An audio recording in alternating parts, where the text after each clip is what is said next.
Ngaza kwethu ezibhlungu futhi ezishaqisayo ayisekho inkosi yamagcokama emhlabeni.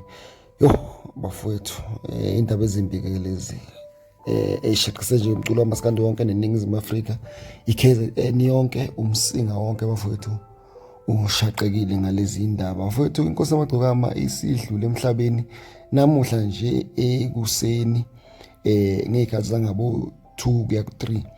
Bafethu-ke ibiyophefoma-ke emcimbini wase-Richards Bay. Kubikwa khona ukuthi-ke imphunyukile uSicebi Dlamini, imoto yase iphenduka yarola nje, washonela khona lapho-ke endaweni yesigameko. Kwathi-ke iyinsizwa-ke behamba nazo-ke eziwu-4 ezingamagidangoma zalimala kabi, kwase kudlula eyodwa emhlabeni kulezo yinsizwa lezo, iyadlulela esibhedlela.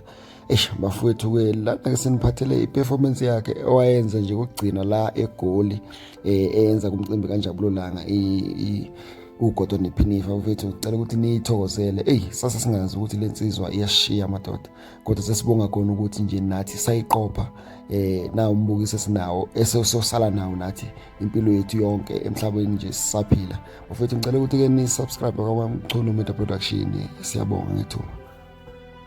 Wabona ingiphethe kahle ayifani nabo.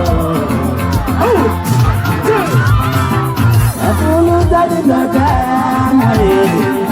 wabona ingiphethe kahle ayifani nabo. Andalanga bami banjani, andalanga bami banjani,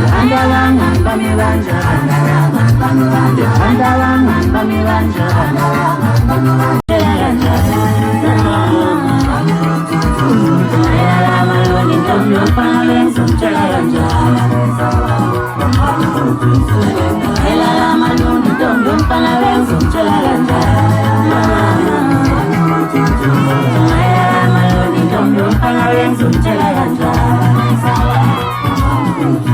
What the hell am I doing?